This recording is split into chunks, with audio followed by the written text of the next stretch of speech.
Today, we are going to talk about how to disciple someone who's going through the crisis of sexual abuse.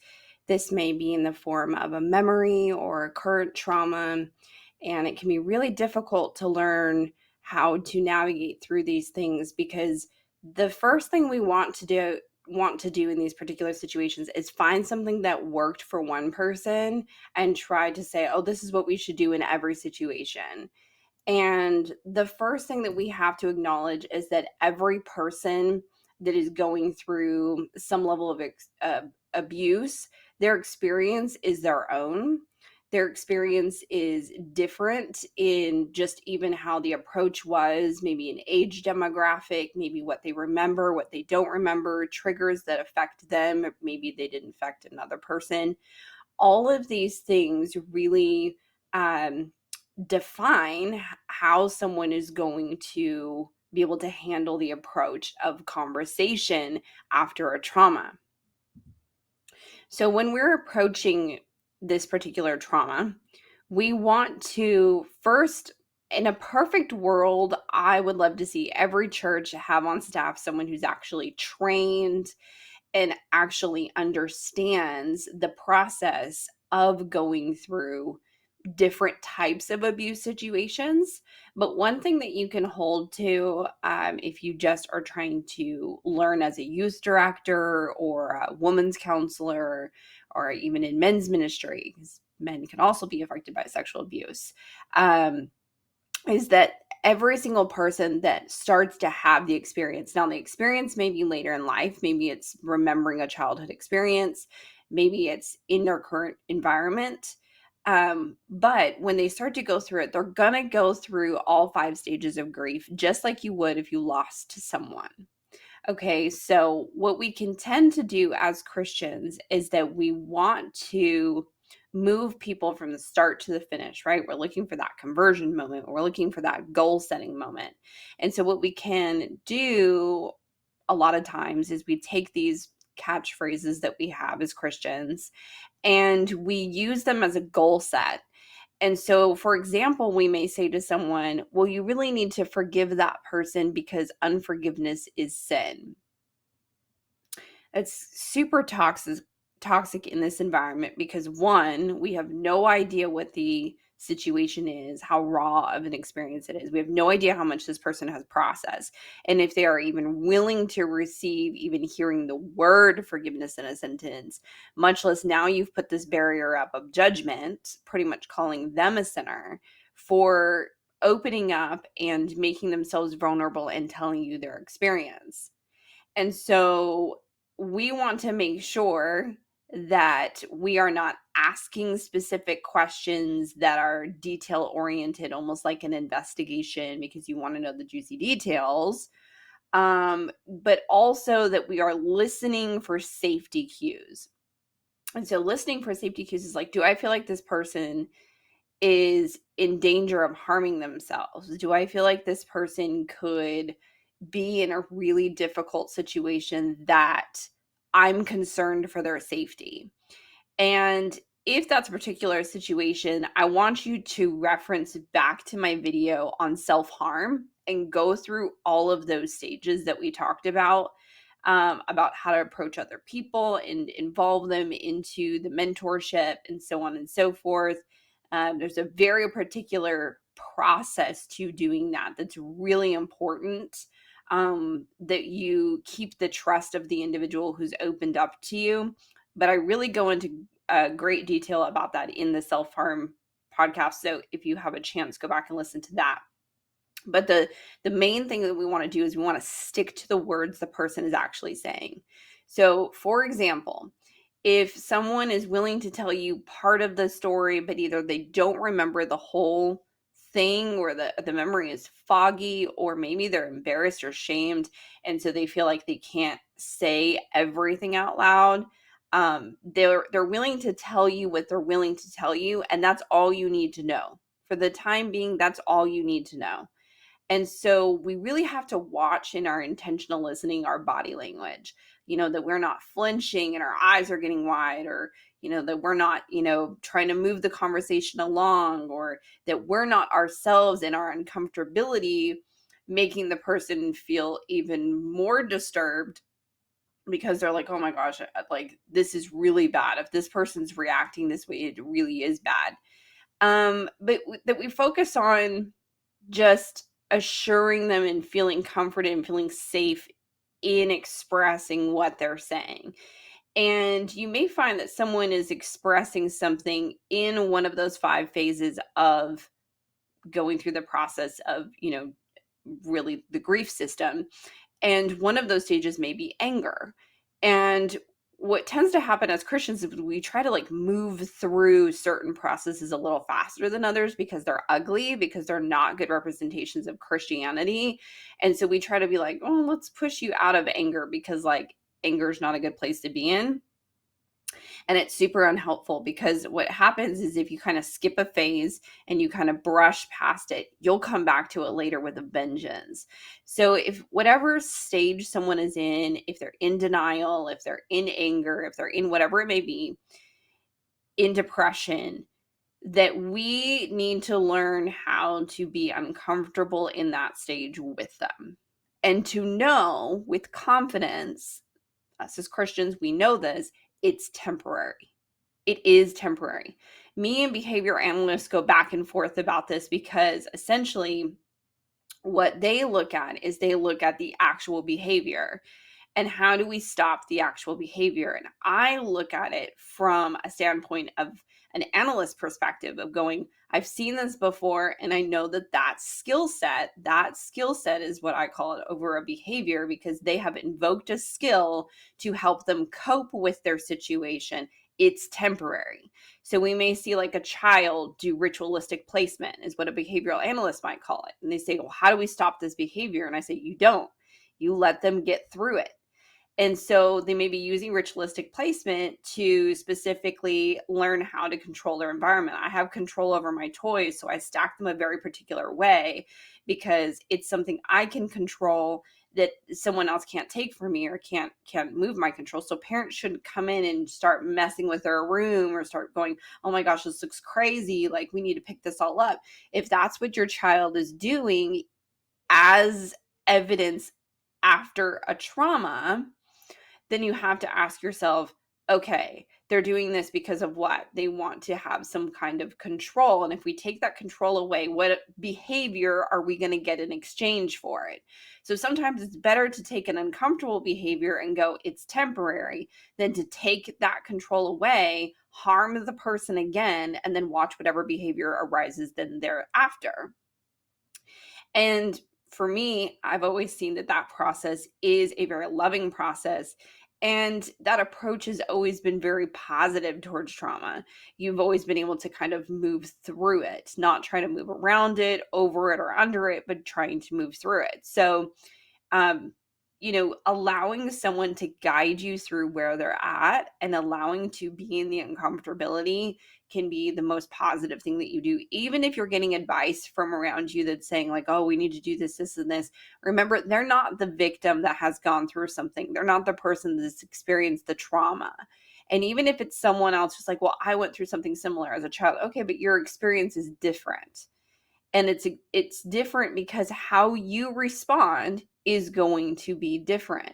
There are certain things that certain people can process through just fine that other people can't. They get stuck in. And so every experience is different. Making sure that you are approaching not just, especially when we're talking about young individuals, that you're not just approaching the parents and saying, what can we do for you? How can we help? What's going on? It can actually cause more of this dissociation between the victim and reality because they are like, oh, I'm so damaged, people can't even talk to me. Or there's something so wrong with me that people don't even know what to say to me. And so it's really important that when we direct attention towards families, that we also direct attention towards the child and say, what do you need? What would you like? If they're thinking about coming back to a child's program or youth group, college program, what would make you feel more comfortable? If I give you a liaison to sit with you, will that be helpful? Will that draw more attention to you? Will you feel more uncomfortable? Like, how can we help you to be in an environment that makes you feel like you're ready to take the next step? Not just assuming, oh, here's what we need to do for this person. They may not feel like that's helpful. In fact, they may feel that that's even more damaging or more, causing more of a dissociation with wanting to be out in environment or in communication with other people. So again, just letting people lead. And so let's talk about PTSD and kind of what that looks like. When we are talking about symptoms that are commonly associated with PTSD, and then symptoms that are not commonly associated with PTSD, but are very much a part of that process, it can be difficult for us as Christians to identify when someone is going through that experience. And we'll just kind of take a look at some of these here and just, kind of put them in your brain for you to kind of process as you're kind of weeding through, maybe talking to someone, or maybe you yourself are going through it and you're like, I'm just learning how to navigate through my situation. Perseveration is, constantly going back to that time, going back to that story, saying it over and over and over, repeating details. You get kind of locked into a loop. You get kind of locked into a space or a time frame where you can't quite get out of. And everyone else seems to have moved on, but you're caught in that loop. You're caught in that time frame. And so it can be really difficult when everyone's looking at you like, haven't you moved on yet? Or aren't you done with this? Or like, you're not over this yet. And when you're stuck in perseveration, no, it's like waking up in Groundhog Day. You are literally experiencing the same trauma and pain day after day after day after day after day. You wake up reliving it as if it's happening that day. So you have to be very patient with someone who's in perseveration. Remember, everything is temporary and everything has to have its process and its time. So hypervigilance can be a part of the process. Blackouts can be a part of the process. There's many victims who say, I didn't remember anything until later on in life, or a trigger happened. And we'll talk about what triggers look like. Irritability, just simply not being able to be around people, like everything bothers you, every sound, every taste, like everything annoys you. That irritability, it's also an association to depression, which is also associated to, the stages of grief, which we'll briefly go over here in just a second. Sleep disturbances, they may have nightmares, they may want to sleep all the time, they may never want to sleep because they are fearful of sleep. Maybe it's the idea of, when I go to sleep and I wake up, I'm going to wake up in hell again. And that is a real thing. And so they just stay up and they stay going. There's been a lot of times where we have seen someone who's gone through severe grief, all of a sudden they go out and they're partying and they're doing all these things, and people are going, how could you possibly do that after grieving, the loss of someone you love? And it's really that constant need to go, go, go, go, go, go, go. If I just keep my mind going, if I just keep moving forward, then like I won't be pulled back. But if I slow down and I stop and I go to, if I go to sleep, I'm going to wake up to my reality. Disengagement, detachment, that may just simply look like just not caring about anybody or anything. Everything that you say is like, I don't care. That's not helpful. Self-destructive behavior can be in the form of addictions. It can be in the form of self-harm. It could be in the form of, many different kinds of things, if that is something that you're prone to. So we're going to look at, what triggers look like, because I think as Christians, there can be a lot of people who assume that time heals things. We hear this a lot. We're like, time heals everything. No, it does not. When it comes to trauma, it does not heal everything. You can suppress things. You can be triggered and not know that it's a trigger, not know that it's happening, but it certainly does not go away. And so we're going to talk about the four categories that I really identified can be definitely useful when understanding why someone does what they do, which is really what we want to do, right? In pre-mortem thinking is what are all the things someone could experience and what are solves for those experiences. And so we'll look at sensory. Sensory would look like sounds, smells, textures, being aware of what they need. Some people will find comfort in a weighted blanket. Some people find comfort in do not have any physical contact with me at all. Don't touch me, don't hug me. So different things are going to affect people in the sensory realm as well. Sometimes being out at a restaurant, being out at a mall, being out at a public space and you smell something, you hear something, and all of a sudden you feel this very hot flash go up your spine, and all of a sudden all of the sounds and all of the smells hit you and you feel completely overwhelmed and you're like, get me out of here. That can be a sensory situation. Geographic situations, driving past a location, especially if a trauma happened at a particular location, driving past, being in the same city, being in the same house, being in the same room, being, all of those things. There can be two things with geographic is that it can be caught in the perseveration. Like, I need to keep going back there because if I go back there enough times, I'll be desensitized to what happened to me. Which is a very real thing. And people go, why would you want to go back there? Oh, because I want it to not have power over me. That is a real thing. Geographic can also be, I can't heal until I truly get away from this place, which is also a real thing. Like I said, every person is going to go through their trauma differently. So don't assume that you're like, oh, you got to get out of here. You got to move away from here. Don't assume, oh, we don't want to let her go by that room, or we don't want to let him, whatever. You have to let them lead. What do you need today? I need to go back in there. Okay. Do you want someone to go with you? Nope, I want to do it alone. Okay, we're going to arrange this. Why? Because it's what they need. Now, it could set off a series of physical reactions, and it's okay because they're still in control of the process. They need to be in control of the process. Something happened to them that was out of their control. They need to be in control of the process. So physical things might be crying, maybe uncontrollably, maybe unprovoked, screaming, rocking. Sometimes these things can feel like they come out of nowhere, but usually they are triggered by a memory or by some other trigger, maybe a sensory or geographic thing that causes the physical.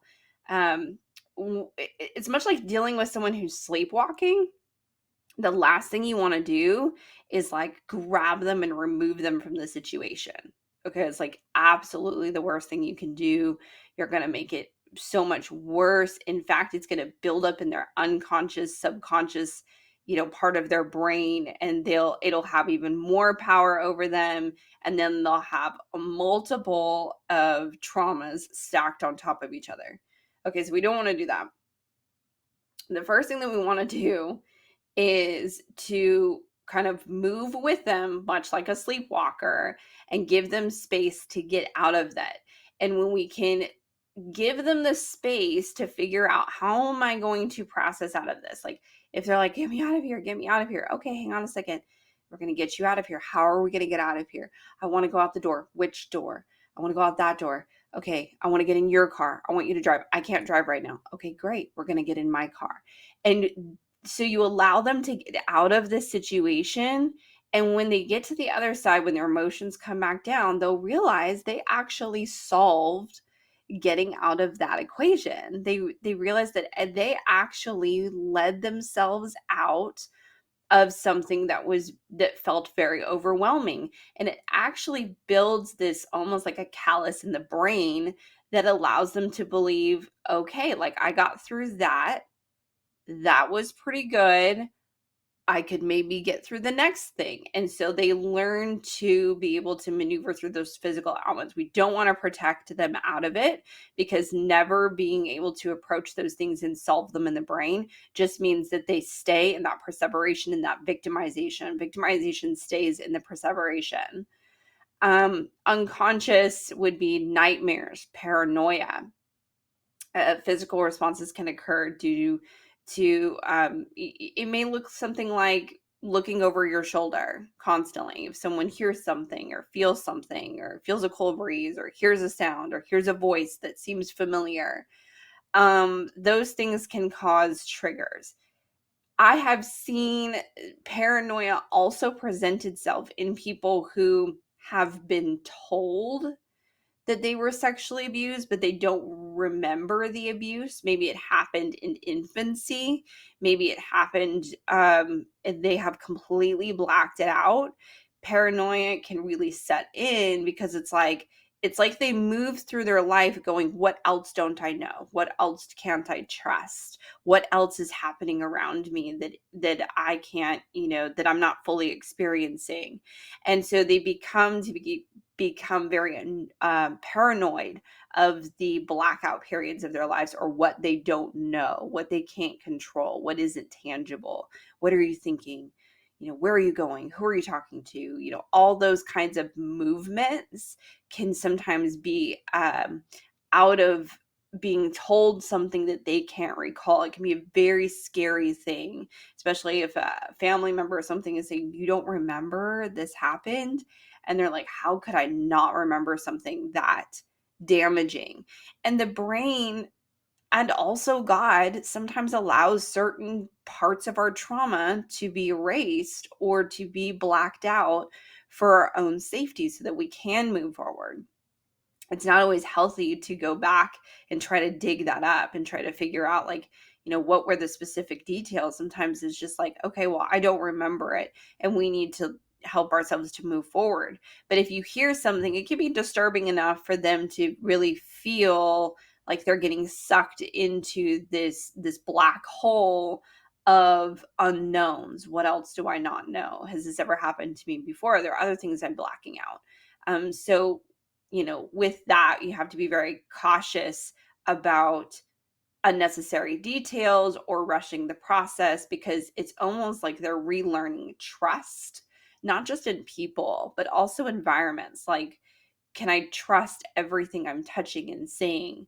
It can get to that level. So therapy is always good for helping to process through anything physical or unconscious.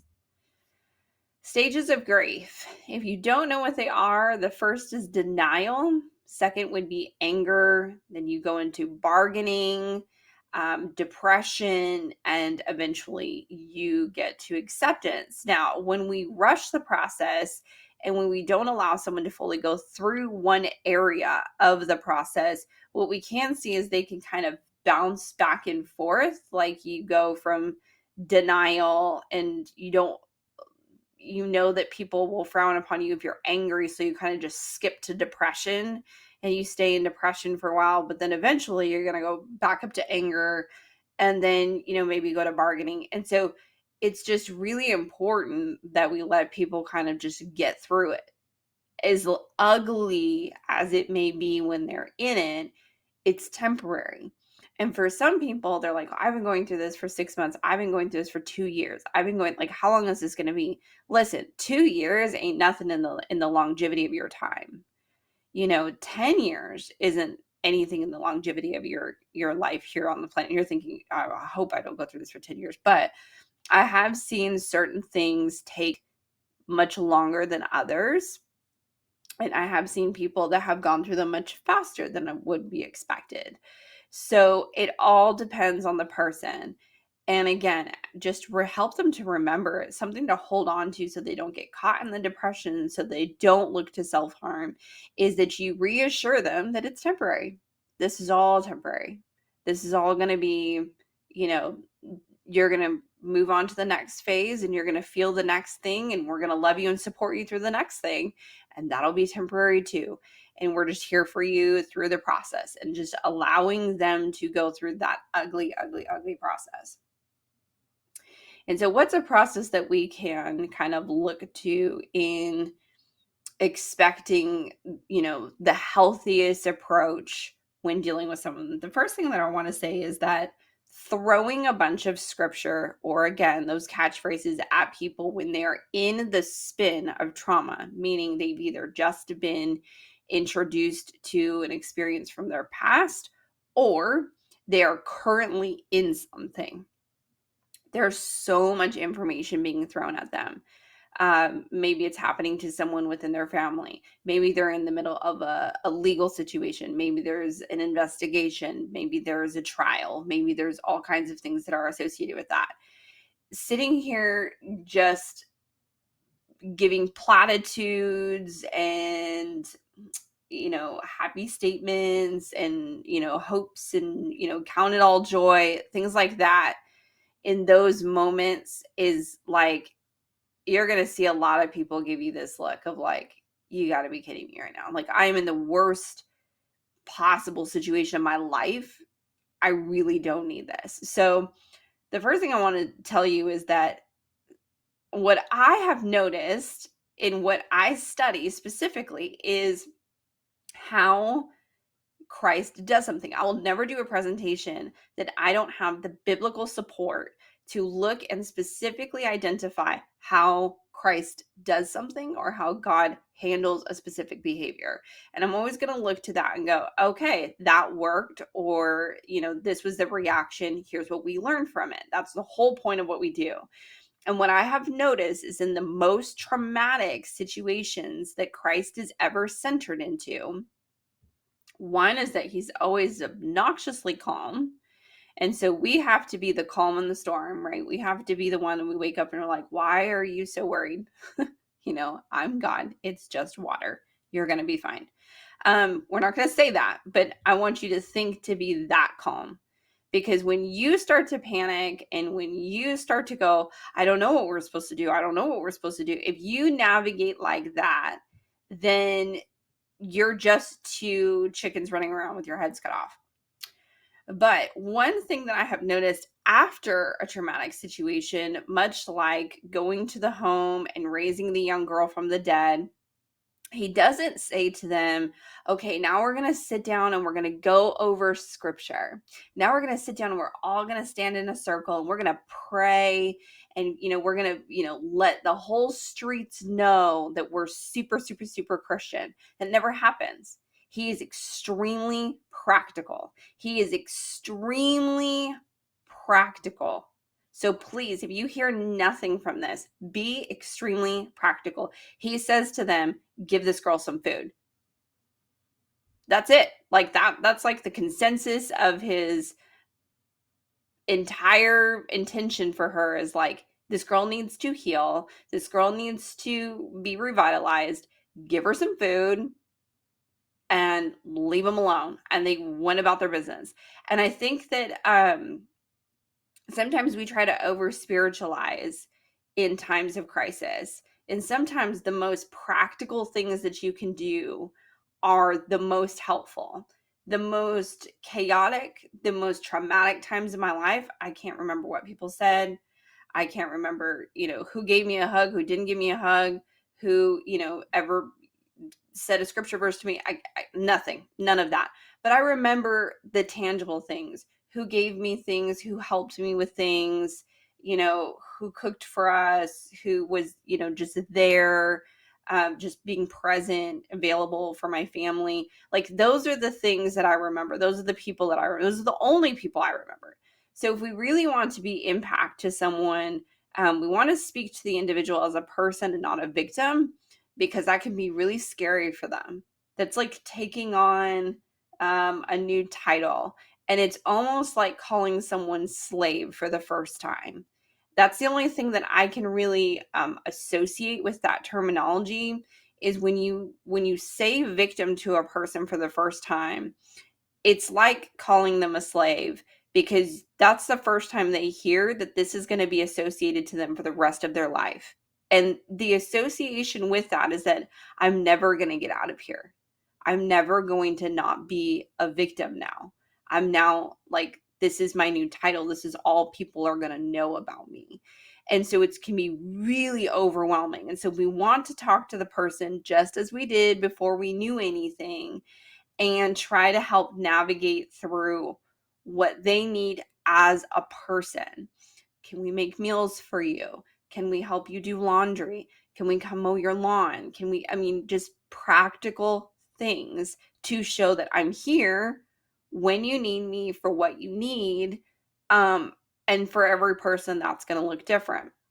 Allow them the space to process extreme emotions. We talked about that, just that ability to say, I'm angry, the ability to say, I can't believe this is happening.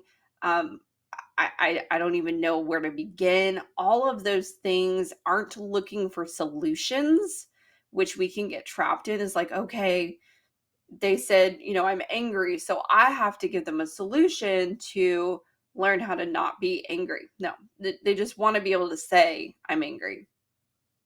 Invest in the individual's future.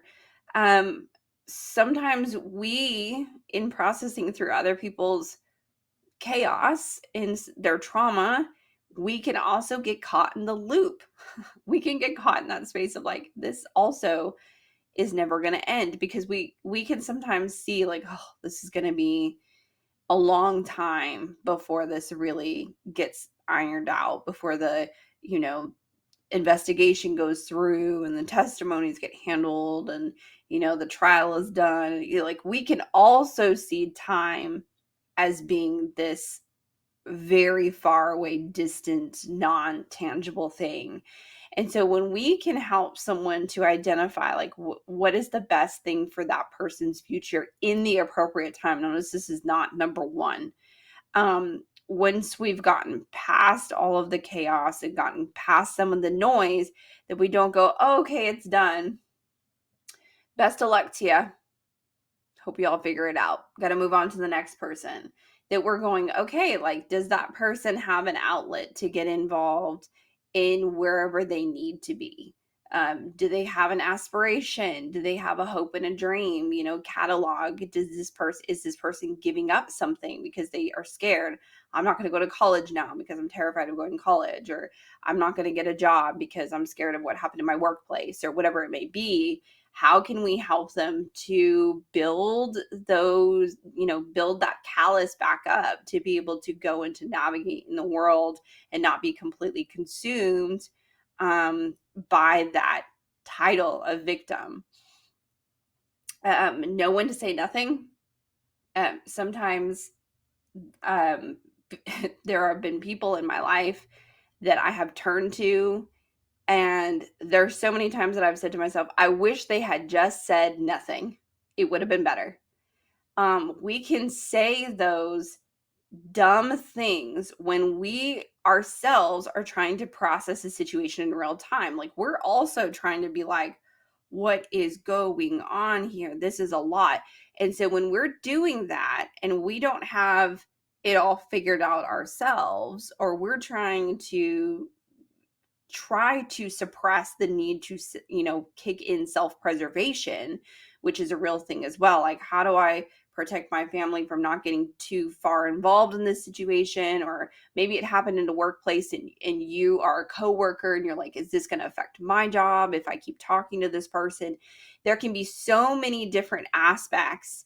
Even students with other students in school, where they're scared because they're like, oh, I don't want to be called to like say anything, or my parents don't want me to be called to say anything because I did see some stuff. So I'm going to distance myself from that person. Like, how can we help people to turn off the self-preservation? Not about you. Remember, going all the way back to the beginning, this isn't about you.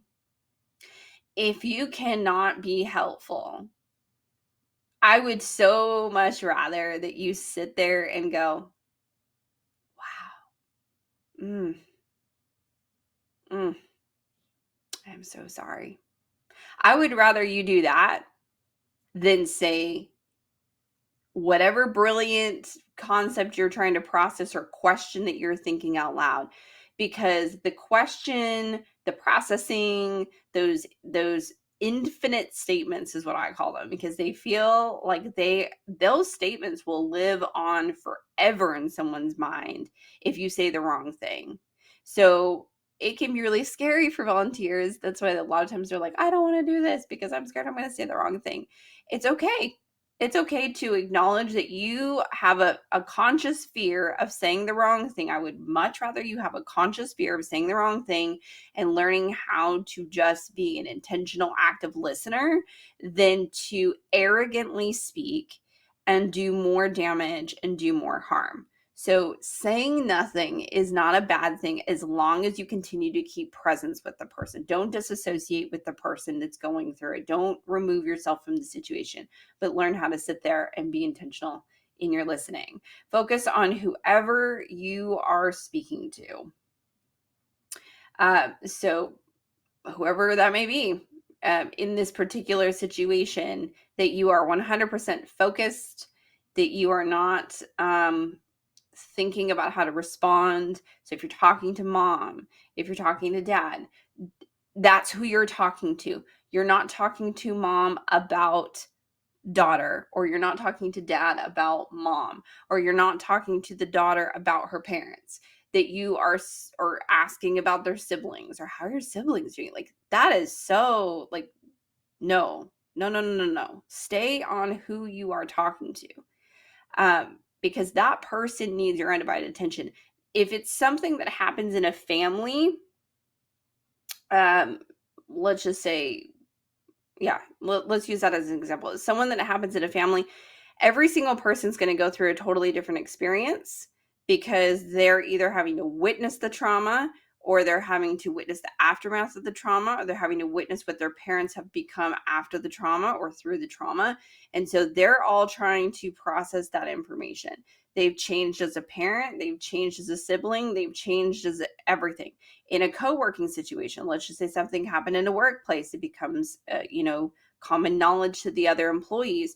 Those women, those men, whoever it may be that was affected by that, it's going to change them. They're going to have a different experience. Did I see something? Did I not say something? Did I notice something? Like, they have this survival guilt.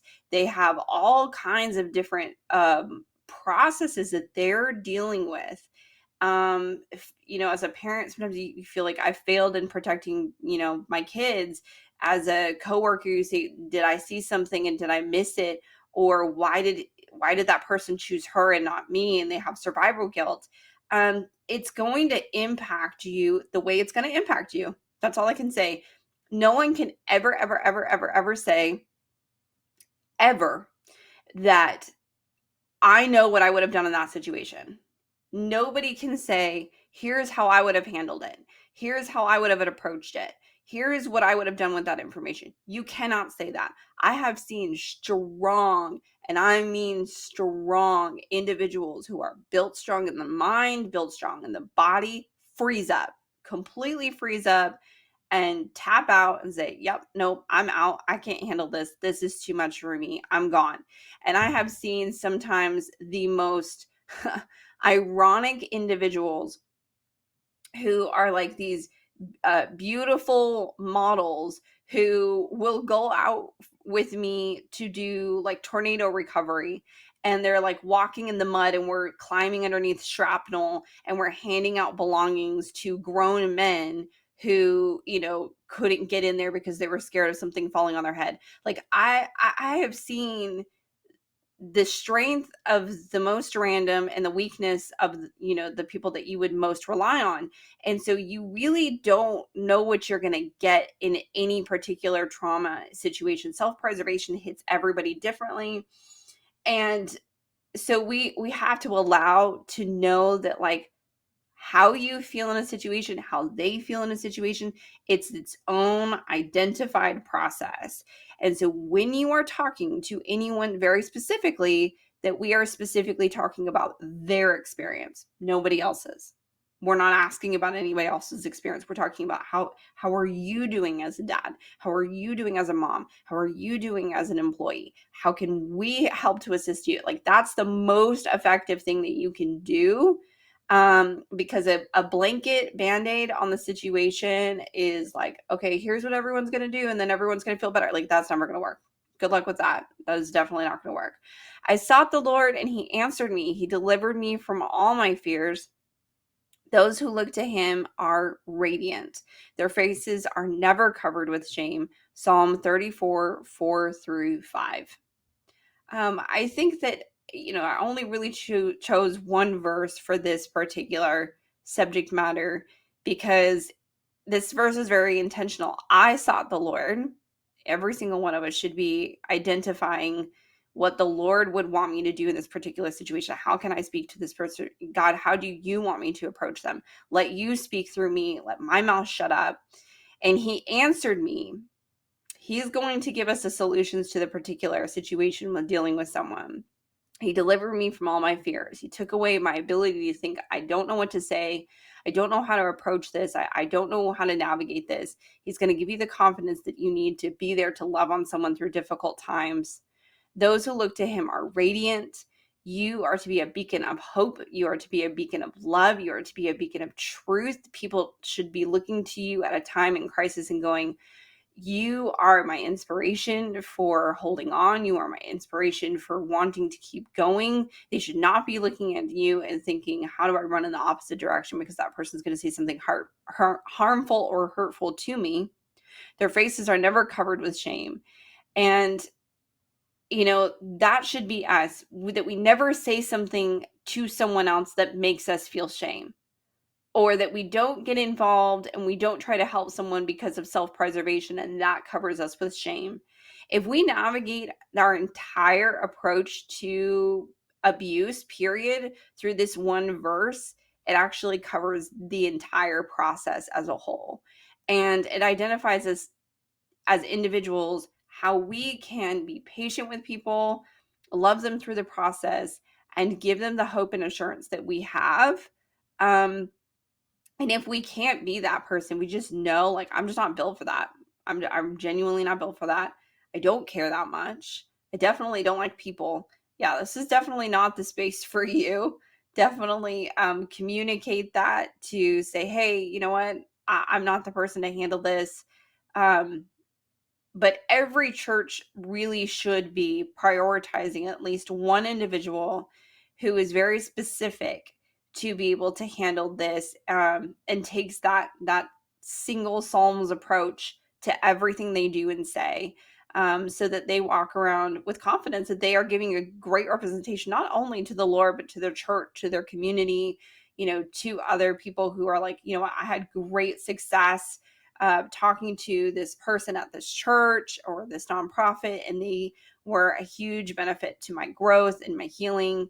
So I hope that is an inspiration for you. I hope this has been helpful for you. Love to hear if you have any suggestions or topics that you want us to cover, but that's all we've got for today. Have a great one.